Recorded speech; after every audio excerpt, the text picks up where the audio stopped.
Hello and welcome to our today's Sustainability Watch webcast, and I'm glad that you were able to join us for this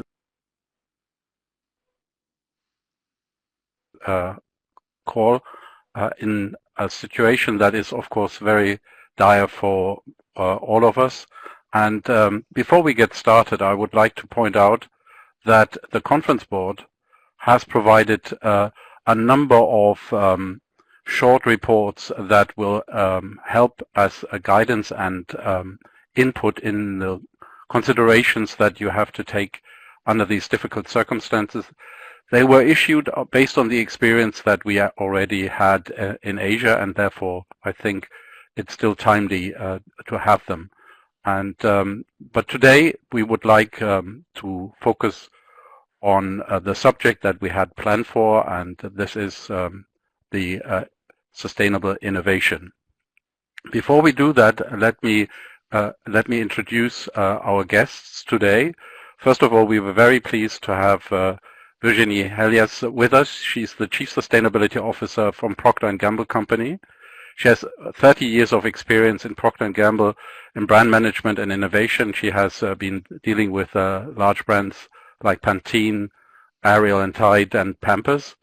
And she has worked in many places in Europe and in the US. And she is now, as the Chief Sustainability Officer, on a mission to embed sustainability into the innovation, brand building, and everyday business practices of Procter & Gamble. Welcome, Virginie. And we also have with us Anu Sausch. He leads the sustainability research in the conference board in Europe, and he has started his career as an environmental consultant, focusing on strategy, innovation, and compliance, and then transitioned into corporate sustainability roles. They included previously positions at professional services firm PricewaterhouseCoopers and the low carbon energy group EDF. And thank you. So welcome to you as well, Anu. I myself am the leader of the Global Sustainability Center of the Conference Board, and I will briefly introduce that to you in a second. But before I do that, I would like to introduce the logistics of this meeting. And we would like to apologize if we are not as slick as we usually are, because we have to improvise as well. Our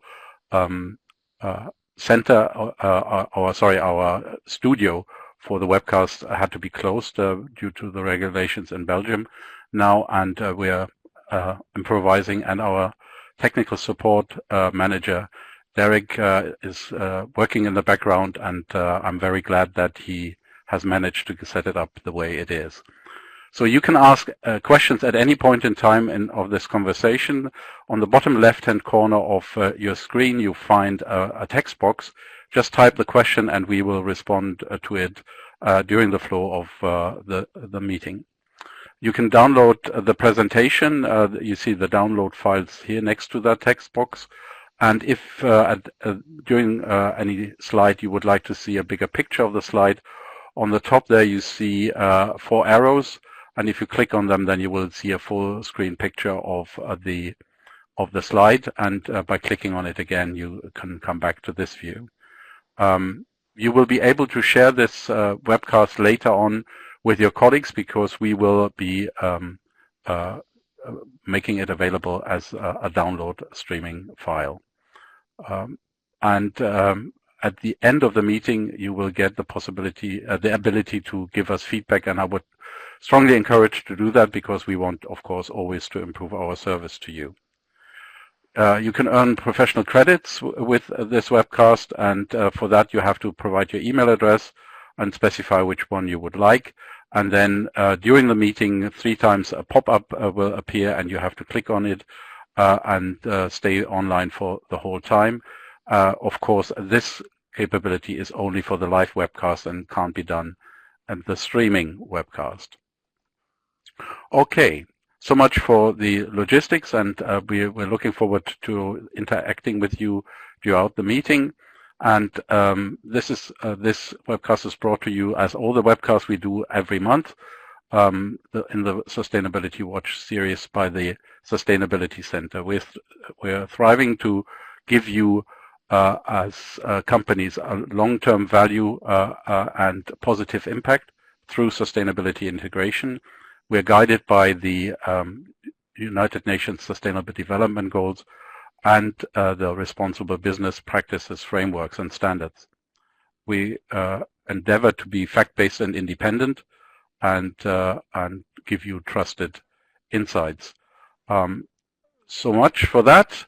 And now I would like to change over to Anu. And I know you've been working quite hard over the last few months on looking into how the innovation process can support sustainability. And I would like to ask you to share a little bit what you found. I know that the report is about to be published as well later this month or early before I do that, I guess what I intend to do is I'll probably speak for about 5 to 8 minutes.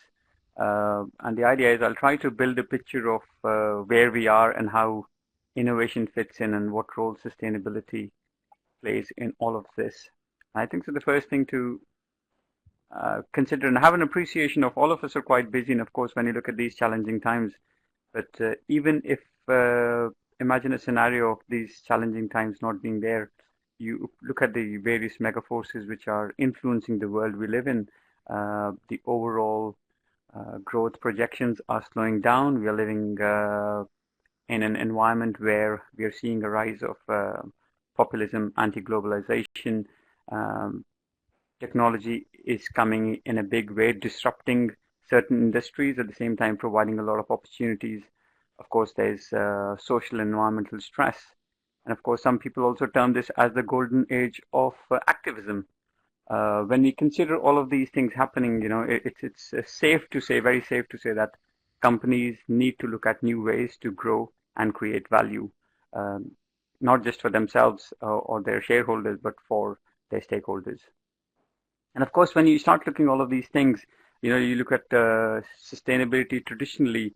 A lot of companies approached it from a risk perspective, but more and more forward-looking companies, I'm really pleased we'll be hearing from Virginie in a short while, have looked at sustainability, have embraced sustainability from an opportunity lens. And I think so this quote from the CEO of Kering encapsulates that opportunity. No longer working in a way we used to, but embracing a new way, a new mindset. And of course, sustainability provides that for companies. In terms of the work which I have been doing in the field of sustainable innovation, and of course, you mentioned the report is scheduled to be published early next month. We look at the concept of sustainable innovation. Broadly speaking, it's innovation which incorporates the principles of sustainability to generate not only economical value for companies, but also has a positive impact, be it environmental or social. And from a process perspective, it is about integrating those principles in your innovation processes to go about to making a positive change. So that's the kind of the framework, definitional perspective we have taken for sustainable innovation. Now, in terms of the framework, let's step back, and the idea is we know that the world will be very different in 10 years' time. I guess it'll take a brave person to say what the world might be to get those predictions right. But what all of us can do and large companies can do, actually have a long-term perspective on what the world might be, start thinking about looking at what are the big forces which are shaping the world we live in, what are the trends that they might have in their sector, which might be game-changing for their sector, and of course start undertaking the whole notion of scenarios. And I feel the whole exercise of scenarios, having going through a structured process to explore what the plausible future scenarios might be, what the plausible future reality might be, can help companies guide their strategy and also guide their innovation programs to respond to opportunities, to respond to those needs as they arise. And I think that that's where the next big wave of opportunities for companies lies in. Different companies approach their innovation programs in different ways, but this is a new way of thinking about actually, let's think about what the world will be in the future and start responding to those right now. And that's the framework which we talk about in the report. Of course, we talk about the framework and using scenarios as a tool to make a start. But once you've gone through the process, how do you actually make it stick?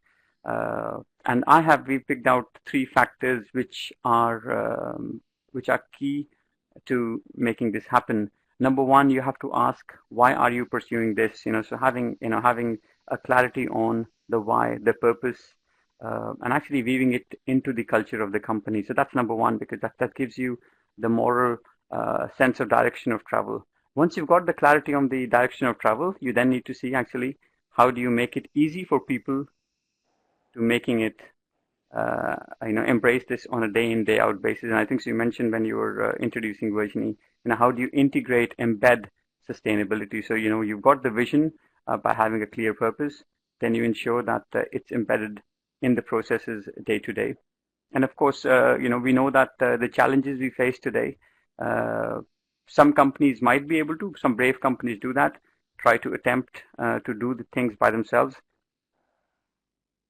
But the possibilities are endless when you collaborate with other partners from a spectrum of different backgrounds. So, bringing the outside in is the notion of actually how can you tap into other forces, other partners who might be willing to go on with you on a similar journey to make sustainable innovation or sustainability something real and tangible for you. So that's kind of a brief, quick overview of the work we are doing. Summarizing, the world is going to be very different in the future. Scenarios can be a powerful tool, a powerful exercise for companies to develop insights into what the future might be.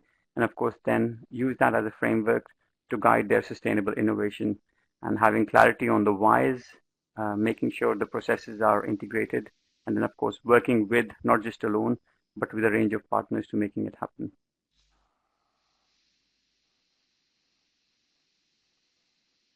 Great, thank you so much, Anu. I'm really tempted to ask a number of questions on the how it looks nice, but the devil is in the detail there. But before we do that, I think we should hear from a real practical example. And Virginie, I would like to ask you to tell us a bit about your sustainability journey in Procter & Gamble. Good morning, good afternoon, everyone.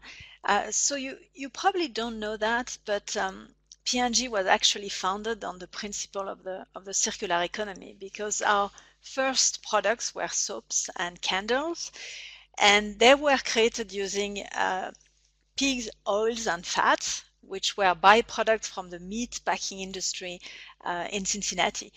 And that led to the development of the Crisco brand. And then when we used cotton seeds oil to make Crisco, there were some small bits of pulp attached to them, and that became Charmin toilet paper, the product that is in high demand these days. So our company was actually built on repurposing waste. So you can say it's a bit in our genes, but it was not until the late 1980 that we created an environmental department.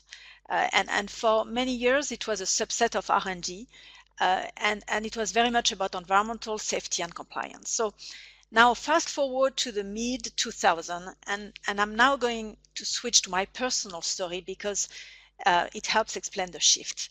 So I was at the time marketing director in Europe for the fabric care business, in charge of one of the biggest brand, Ariel, and the brand was not doing well. Actually, it had been on a downward trend for 3 years in a row. So I had to find new ideas to revitalize the business. And so I tested many. And the one that popped to the top was the idea that Ariel cleans so well that you can wash your clothes in low temperature. And it was in the mid 2000s, so the prices of electricity at the time were kind of skyrocketing. So I said, and if you do that, wash your clothes in low temperature, you will see saving on your electricity bill. And the whole thing was an immediate hit.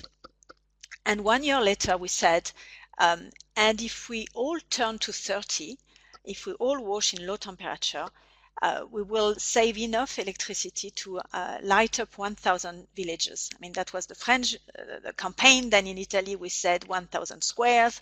And it was one of the best initiatives on the brand. We launched it globally. In the US, it became Tide Cold Water.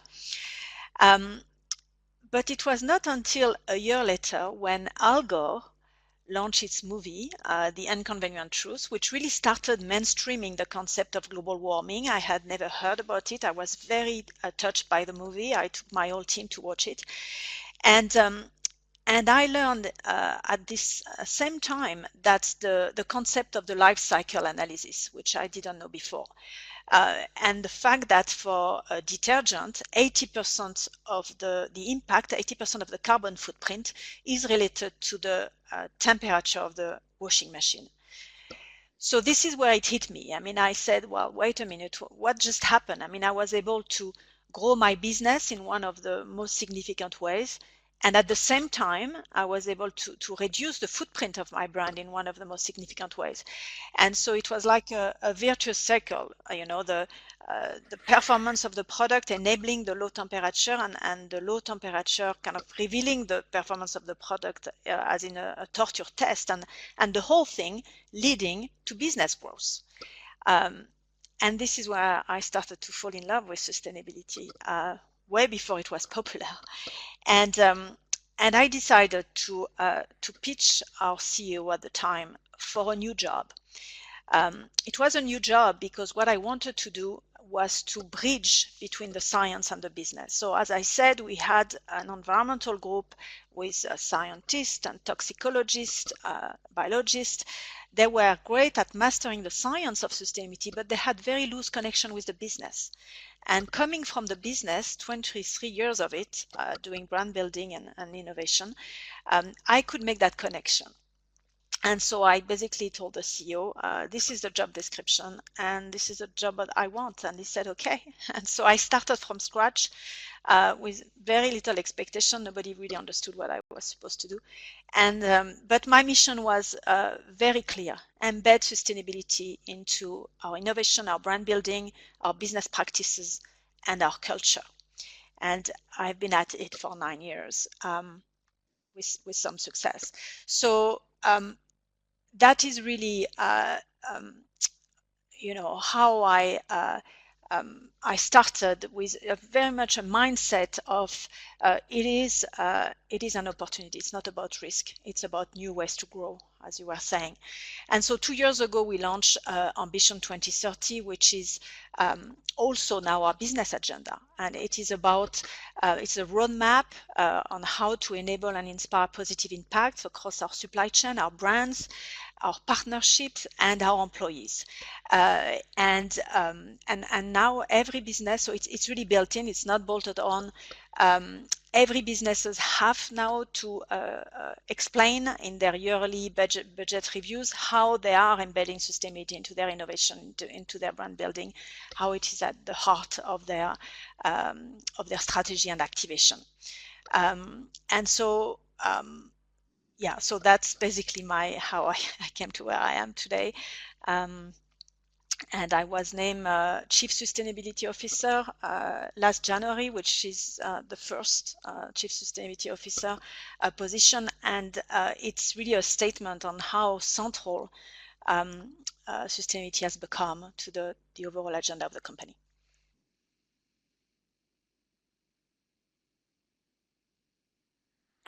Thank you so much. That's quite an impressive story.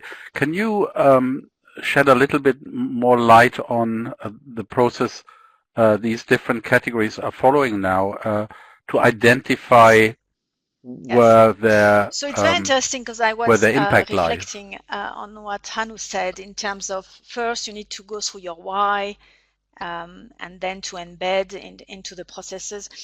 Actually, that's not how I did. I kind of skipped the why, assuming, and not just assuming, just seeing that everyone in the company knew that we had to work on sustainability, and but what I wanted to do is to move the mindset from this is the right thing from the company to this is the right thing for my business. And this is a huge difference, you know.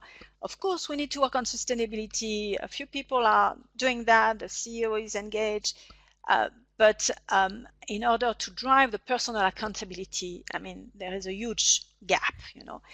And so the way I did that was not to focus on the why, but to focus on the what, and to give a picture of what is possible. And basically, to work with a few people, and I mean, I call them because I couldn't convince everyone, and I didn't want to use my energy to convince the skeptical. So I started with what I call my 1%, you know, the coalition of the willing, the 1% who were convinced and at a fairly senior position so that they could have an influence. And with them, I built amazing examples of what that meant, you know, and one of them you may have seen was the first Head and Shoulders bottle made with plastic collected from the French beaches, and we announced that in Davos. And that was amazing because people, even the skeptics, they were not asking for the business case anymore. They were basically saying, I want that on my brand. This is amazing because it's a great brand idea. Forget about sustainability, it's just a great brand idea. So my strategy has been to focus on what's possible, to make sustainability irresistible, as we call it internally, really desirable.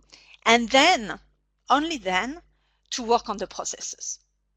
So because if I had worked on the process before, I would never had something like the Head and Shoulders bottle, you know, which was totally out of any boxes and any process, you know. And so now we are at a time where we are kind of making it systemic. And that means, for instance, you know, we have every business needs to go through budget reviews, strategy reviews, that is with the C-suite, so the highest level of the company, and in that we've made it mandatory to have kind of pre-reading on sustainability with a format that I prepared, and every business has to go through it, and the CEO is asking me to comment on every single strategy. So it's very high level. And then how do we start it? Because your question is how do you enable the businesses to work on this? I always start with the science. I always start with where can you make the biggest difference, which is that a business to get started on sustainability needs to have a life cycle analysis. And across our businesses, it looks very different. So we can't have a one size fits all. You know, we have the majority of our businesses actually have a footprint in use, in the use phase. It's the warm water that people use to wash their clothes, to clean their floor, to wash their hair, to shave. We have a few businesses like Pampers where the footprint is in the material. So that those are very different impact. And so the business needs to start with looking at their LCA, where can they make the greatest difference? That one lens. But then we add other lenses, which are, you know, stakeholders, consumers, and with all of this, they basically design their strategy.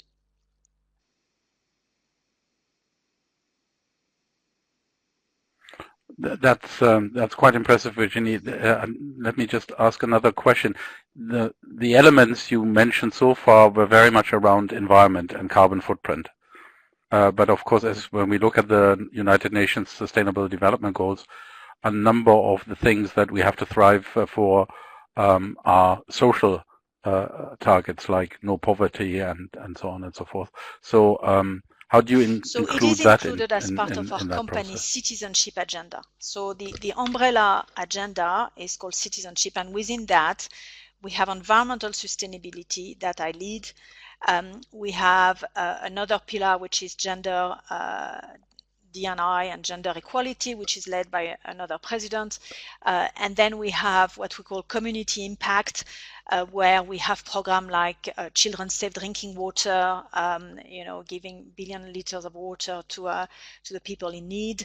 And so that's how, and all this is citizenship. So I focus mostly on sustainability, but of course you have overlaps between things. I mean, something like water, for instance, is a typical overlap between social and environment.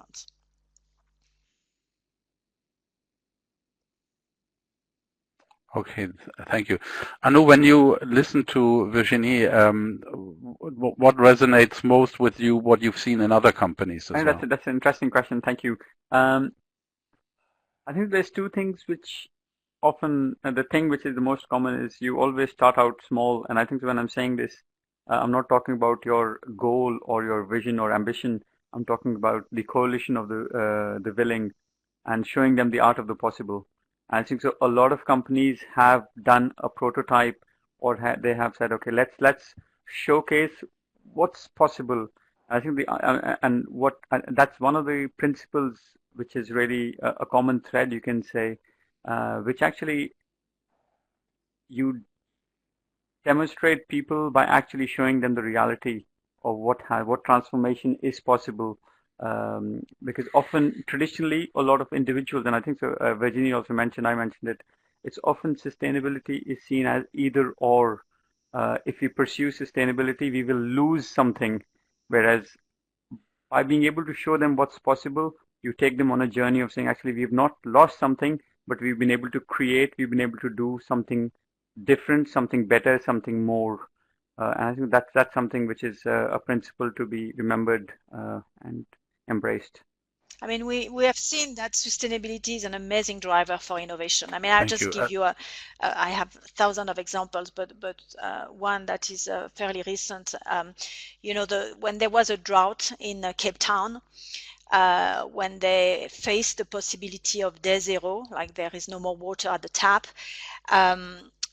Day zero in the end did not happen because the municipality put in place very strict water restriction, 50 liters per person per day. And with 50 liters, I mean, you cannot live well. I mean, we had some of our people went there, you know, from our hair care categories in particular, because they were seeing the sales drop, you know, because people shower much less. And women with long hair had to cut their hair because you cannot rinse wash and rinse your hair with 50 liters per day per person. And that triggered amazing innovation, because our people said, well, how can we help those women have amazing hair even in a situation of drought? And so they developed with the women in Cape Town a line of hair care product which they call Waterless, where through which you can have amazing hair, just like with water, but without having to wet them. And so this was launched in Cape Town 2 years ago, and it was launched in the US last January. So showing that, you know, sustainability can actually trigger creativity and amazing innovation that can then benefit everyone. Excellent. Virginie, we have a question from the audience. Lisa Meyer asks, fascinating by the innovation of repurposing used diapers. Can you share more detail on the implementation of this in the United States? Diapers are a major recycling contaminator so we have, in residential recycling qualified programs. a technology in Italy that recycles 100% of used diapers into valuable secondary raw materials, so plastic, cellulose, and absorbent materials. We are doing in Amsterdam a consumer test to understand people's willingness to sort their diapers and bring them to what we call a smart bin, which is a bin that opens up with a QR code, and only diapers can go into it. Our diapers, but any diapers, and then we collect them, and the test is actually the results are very encouraging. We have 400 families who have signed up, and the satisfaction rate is above 90%. So there is a willingness. People recognize that this is something that, you know, they feel guilty, especially parents with their first child. You know, they feel guilty that they start polluting the planet when they have a baby, and so they are really willing to go the extra mile and do this. So right now we are talking with many municipalities in the US, in Europe, to see when and how we can roll out this technology. And yeah, that's where we're at. I mean, we are going to be soon in India.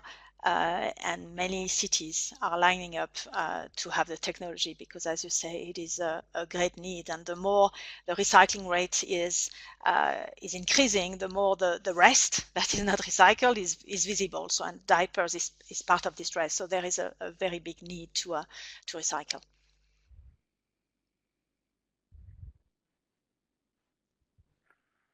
Thank you. When I listened, hang on, we just had a new question. Impressive story indeed. Do you have best practices, examples of leveraging on sustainability to accelerate innovation in the services sector, as opposed to the manufacturing industry and P&G? Yeah, I mean, I don't have many examples. I don't see why it would be different. I mean, that's the thing. I mean, we have a professional business.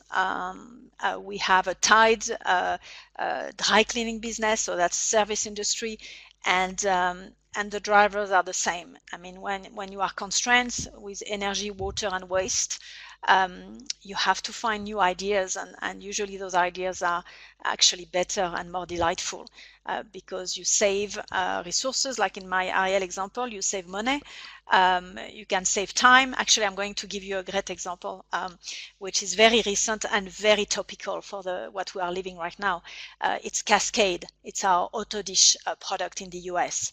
And Cascade Platinum has such a performance that you can actually skip the pre-rinse phase. You know, when you have dirty dishes, what you usually do is that you pre-rinse under the tap before you put them in the dishwasher, and this is where you waste most of your water.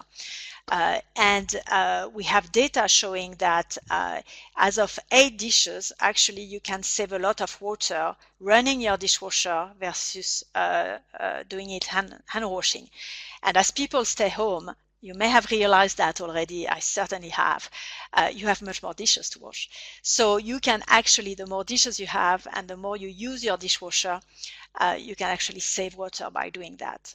So it's just, products that are more water efficient, products that are more energy efficient, in that case, saves people time and they save water. So it's what we call making sustainability irresistible.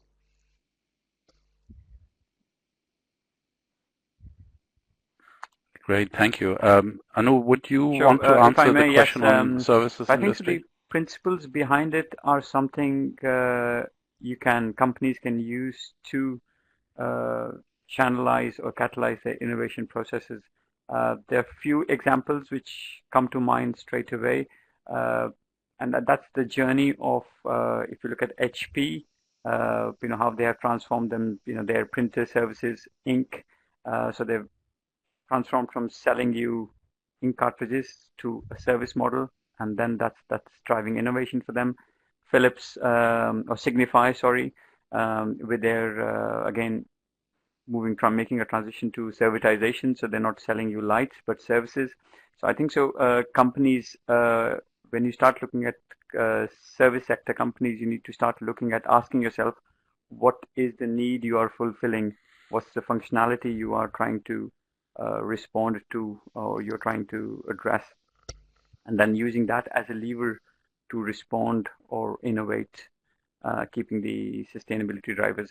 Because what we are seeing, one of the long-term trends are people don't want to own, and that's a reality. People are, there's a shift from ownership to rental, and I think that will change how industries are and how they would play in the future. So that's the lens I would look at to start to make a start.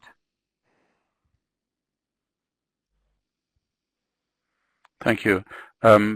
We have another question from Kimball Woodworth.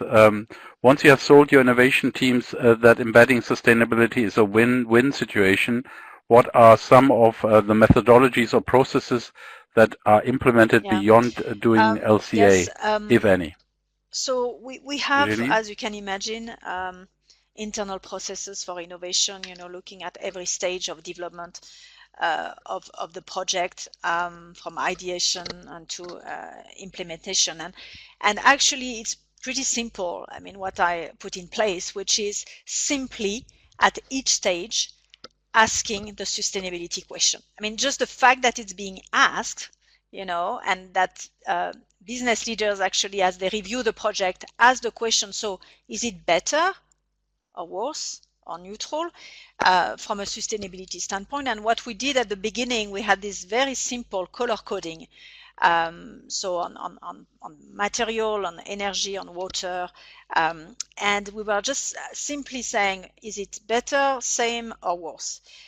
If it was better, that would pass. If it was same, at the beginning we said it passes. If it was red, they needed to have a review with the president. And just those little things. And of course, you have a review with the president, so you better look at alternatives. And very often, looking at alternatives, they were developing alternatives that were actually better from an overall innovation standpoint and better for sustainability. So it's really intentionally making sure that people ask the question.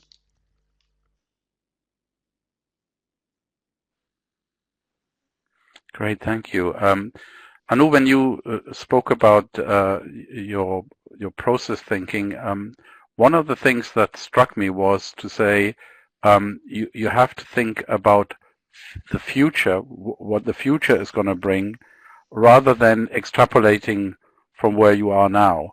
Have you got examples where this has worked for people? There are a number of examples where companies have taken a long-term perspective to drive and think through what the future might hold. Let's look at an example of PepsiCo. Well-known case studies of saying actually, long-term trends, what they realized doing scenarios is actually consumers no longer want the conventional drinks. There was a move towards more healthier natural product, and that was a cue for them to shift their product portfolio, just very as a principle. You look at Ørsted, which was the Danish oil and natural gas. That's what the Dong Energy before. Again, in the late 2000, I think around 2008, 2010, around that time, they again looked slightly. They took a longer-term view of saying actually, oil and natural gas may not have the future which it has today. What can we do to shift, to transform ourselves? And they actually found offshore and onshore wind was a way forward for them. So they actually gradually divested and started to invest again, a shift of where they want to play. So these are just a couple of examples of taking into account, saying once you start having a long-term view, you then start to get a different perspective on how or where do you want to operate, and how would your business model be in the future, and how can you actually future-proof yourself.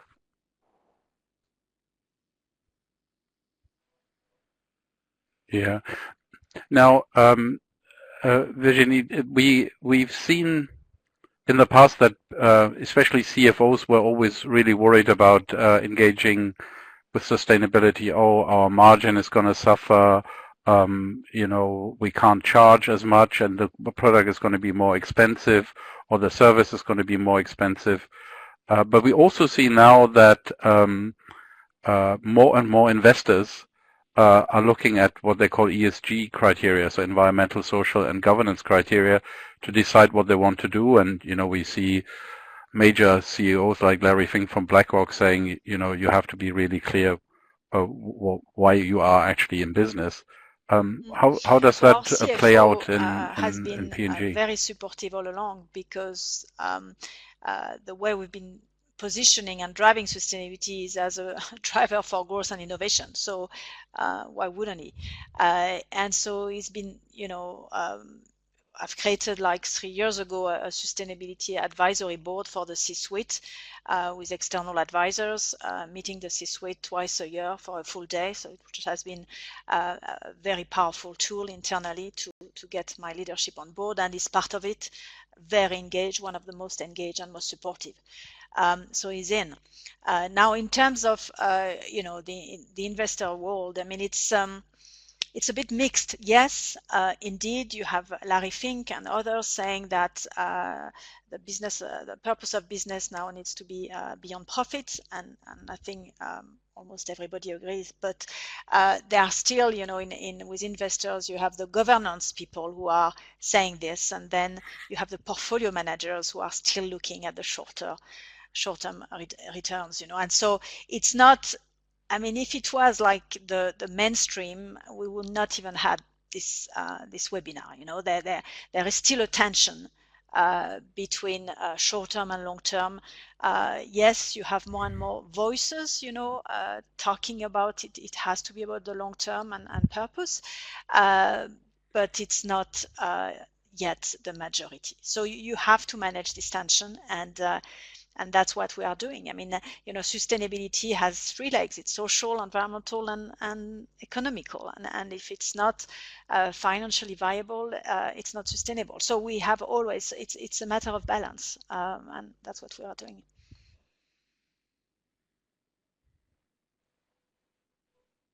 I understand. We have another question from the audience. What do you think? How much pressure from outside is needed to drive change? For example, Greenpeace and Procter & Gamble in 2014 Yes, that ends up in a sustainable palm oil policy. We've changed a lot since this day in 2014, where indeed Greenpeace was climbing the tower of Cincinnati, which was very traumatic, but I would say in hindsight very beneficial, because it made it real for people. And so when I look now, and very recently, I was invited in this leadership, Ocean Plastic Leadership Summit, where we were with 160 stakeholders on a ship going to the those in the ocean, the gyres, you know, the plastic, kind of big plastic gyres. And we were with those 160 stakeholders literally diving together in the plastic and bringing it back on the ship and working together on solution. And Greenpeace was with us. So it was like industry and activists. And now we've created the network, the Ocean Plastic Leadership Network, which cuts across industry, us and others, and NGOs, including the activist NGOs. So I think it's a long way. We now realize that it's only together that we can find solutions that scale and have impact. And we are now really, I mean, that's the new concept of partnership, cuts across, and everybody needs to be in.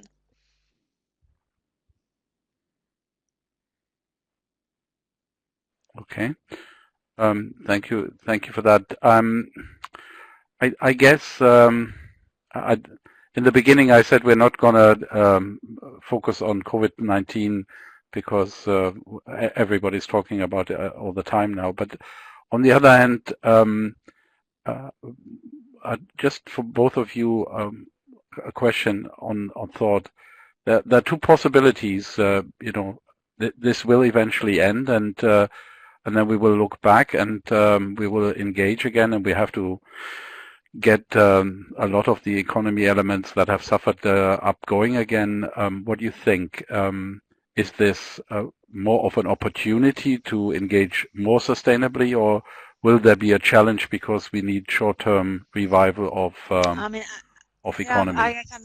I really believe there will be a before after COVID-19. And I am an optimist by nature, so I do believe that we can turn that into an amazing opportunity. I mean, we were talking before the webinar, the fact that now people experience clean air, clean river. I mean, I was talking with some of my colleagues in China.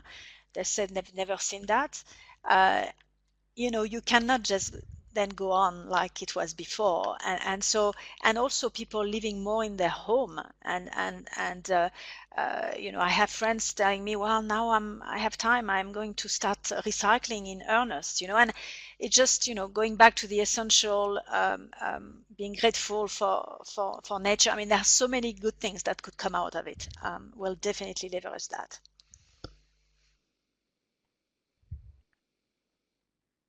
I second the thought. I may be biased. Maybe I'm saying I have a predisposition towards the environment. You know, I'm passionate about what I do, and I hope, and this is I hope that all of us, the world, and it'll start from each one of us, learns and embraces little changes which have been forced upon us. We didn't volunteer into this situation. The changes we are observing have been pushed upon us. We have embraced, and hopefully we can build upon this. But at the same time, I guess the challenge will remain that economically, a lot of people are losing out. Now the question is, as and when the government, and I think that's the stimulus, the stimulus which will happen from a government level, how do you actually ensure that people who are losing out, when they get back to you, what are the ways they will try to help them? And I think that's unknown right now. I hope it is in a manner which is more sustainable, but at the same time, I guess it might not be. But I hope it is.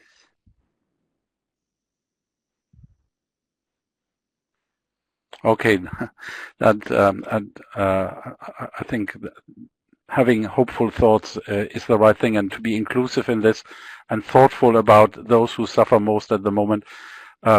There's this big chance that we get together more closely, but we see, of course, the other trends as well. So let's put that thought to one side and come back to an element that you mentioned, Anu, before, bringing the outside in. That was an important element of what you were talking about. Virginie, I think Procter's done a lot of good stuff there. Can you share that with us? Has been a critical element for me to engage our people. I mean, I mentioned the Head and Shoulders beach plastic bottle. I mean, the trigger for this was the report from the Ellen MacArthur Foundation, saying that if we do nothing, there will be by 2050 more plastic than fish in the ocean. And I used that, and it was kind of an electroshock. And some of the businesses said, okay, we cannot go on like this. We need to continue. So that's one way to bring the outside in. I also mentioned the advisory board that I created, which has been extremely powerful because, this is one thing for me to say things internally, but when people from the outside, especially people I've chosen for the board, which are, thought leaders in that space, some amazing practitioners, when they say it, it has a different weight. And so I've been leveraging this to guide, challenge, and inspire our leadership.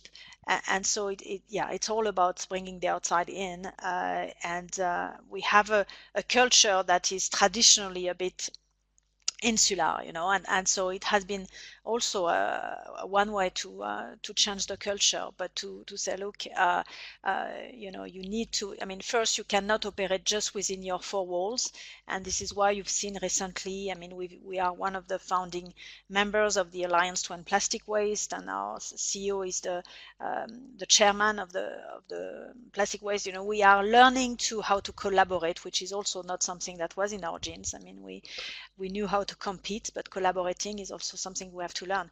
So we are becoming much more outward looking, and inclusive. I talked about partnership, and so this is really becoming part of how we operate now.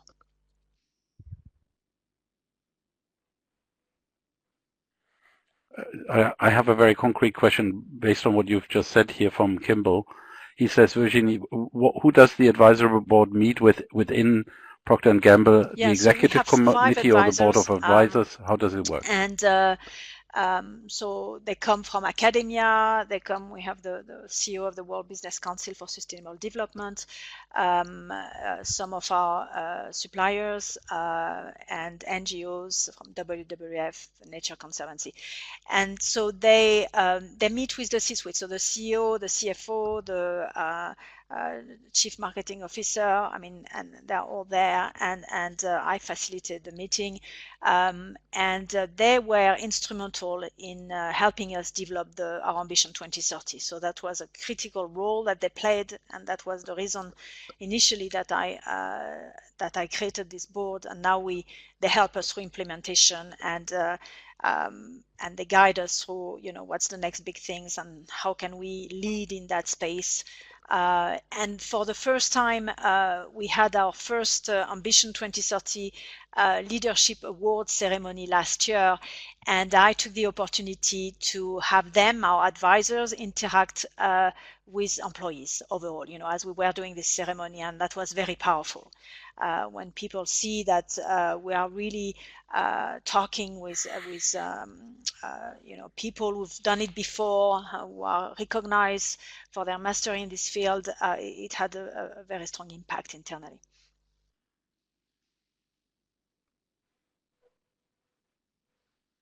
Thank you. There was another question beforehand, and I'm just missing that. How do I get it back? It was about tech companies. Anu, maybe you can answer this. How would you get engaged with technology companies, which So I are guess, for a big part so digital? Virginie mentioned a point early on, and I think that principle is true for a lot of companies to make a start. You need to identify where your biggest impacts are, or where you can have the biggest impact. And I think so tech companies need to ask themselves where they operate, how can they have the biggest impact? Is it through enabling? You look at the case examples. You look at Microsoft saying, actually, how can we use the technology as an enabler for good? You can say, well, we will pick up on social inclusion as technology. You might pick up technology from a low carbon perspective. You might pick up technology for from a perspective of actually access to finance. So I guess each of the, depending on what space you operate in, is it a product or a service company, you need to identify where you can have the most impact and then make a start on that basis. Thank you. We have a question from your friend Virginie. He says, that's John Metzeler. Hi, Virgie, where do you see the next big opportunity for a better world? I would say water. I think water hasn't been really looked at when I see what the world is doing, and the awareness on plastic, for instance. I mean, plastic is a big issue, but I believe water is an even bigger one. And the issue with water is that it's local. So if you have abundance of water in your country, well, then you don't really, I mean, sitting in Switzerland, it's not really a topic. But yet, I mean, people are being killed now for water. I mean, it's a driver for war, and the good thing is that we can do something about it. We know how to do it. We have the technology. We need to work with partners, and that's what we are doing. I mean, we have identified our priority basins area around the world. I mean, we have 18, which is kind of an overlap of the water-stressed areas in the world where we have big consumer markets and supplier and manufacturing sites. And we are committed to address the water scarcity with partners in all those basins, which is a major undertaking. We'll need to find new funding and partnership model, but for me, that's the bigger thing. I mean, if we can give access to water to people, and not only that, but also improve the quality of the water, that would be a huge step for humanity.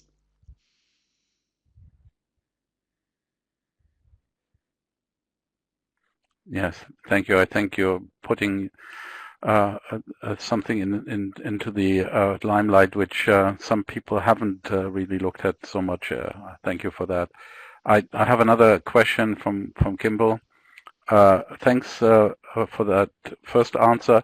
Another question I have, if we have time, can Virginie or Anu talk about the ambition setting process on the environmental front, but also on the front, like on the social front, like human rights? I mean, I can start with what we've done, and it will be mostly on the environmental side, yeah, but please. we talked about it. I mean, it's really about starting with your biggest impact, which means where you can make the greatest difference, and that needs to be based on science, because it's not always obvious, where your biggest impact are, and so that's the first thing. To define your strategy, you start with your biggest impact, and then to define your goals, which is an equally important thing, you also need to use science. So on climate, we have the science-based targets, and I would encourage everyone to go through the process of science-based targets, which is basically your fair share contribution to the Paris Agreement, and leading to a well below 2-degree scenario. And so everyone needs to, to be able to say what is your climate goal as a science-based target. So to me, science needs to be at the core, and then you can overlay. Okay, what our consumers think, and what do we need to watch from a stakeholder standpoint. And this is basically why we work on the plastic waste, because if you just look at the impact, plastic actually for P&G footprint is a very small part. But plastic in the environment is obviously not something we want, so we also make it a big priority.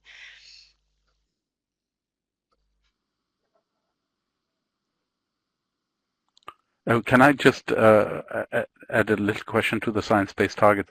Virginie, that means you have to really have a very good understanding of your scope 3 impact. I think people need to start with scope 1 and 2. I mean, that's the thing that they most directly control. So already having science-based target on scope 1 and 2 is challenging. So I would encourage people to first start with scope 1 and 2. So for those who are not familiar with scope 1 and 2, scope 1 is basically the emission that you directly produce based on your activity. Scope 2 is linked to the emission links to the electricity that you purchase. And scope 3 is linked to the material that goes into your product, your employees' travel, and all of this, but which is much more difficult to calculate. So that's why I'm saying, start with what you control, and then, you can move to scope 3.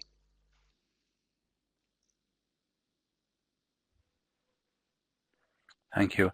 There is another question directly to what you just said, Virginie. If you want to start with the biggest impact, to which extent do you balance financial versus environmental impact? Well, I think that's what I said at the beginning. I mean, it's all about balance, and you cannot do it all and just invest without looking at the return. I mean, you always have to look at the balance. I just talked about water. This program to address water scarcity in our 18 priority basin will be millions and millions and millions of investment, and so we need to be smart about this. We need to sequence it. We need to make sure that we both drive impact and shareholder value. We are not saying we'll just look at the shareholders. We are looking at all our stakeholders, but shareholders is one stakeholder. So again, it's always a balance. The thing I would say is very often people say, okay, let's wait until sustainability is affordable to do it. And I would challenge this mindset and say, use your creativity to make sustainability affordable. And what we've seen is that when we are intentional, where we use our best brands and collective creativity, we can find a way. But it takes time and intentionality.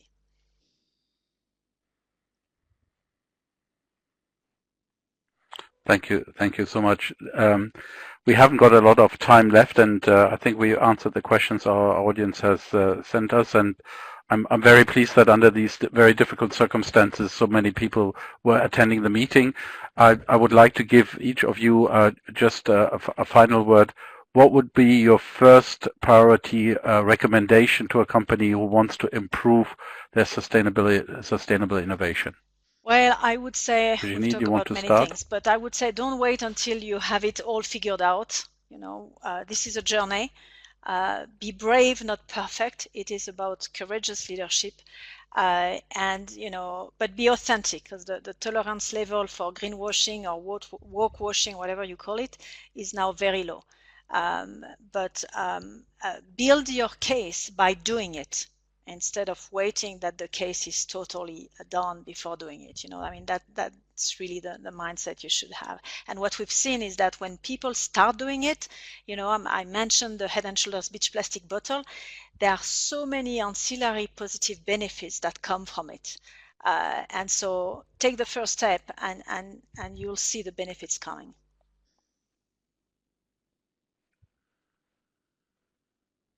Thank you. That's great advice. And the thing which I often say is, we've long looked at sustainability from a risk compliance lens.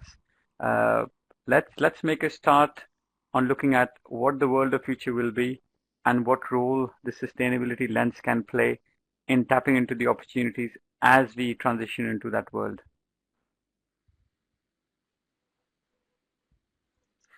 Thank you so much, both of you. Thank you for sharing all these very interesting examples and thoughts. Let me just point out that the next webcast in this series will be on Thursday, the 16th of April at the usual time, about organizational characteristics of U.S. benefit corporations, B Corps as they're called. And please, before you sign off, give us your feedback, and you just have to click there, and then it will only take you a couple of minutes. Thank you so much for your attendance, and please stay safe and be inclusive. I heard today we shouldn't talk about social distancing. We should talk about physical distancing and being socially closer to each other whilst physically apart. I think that's a very good thought, which I pass on without any shame having stolen.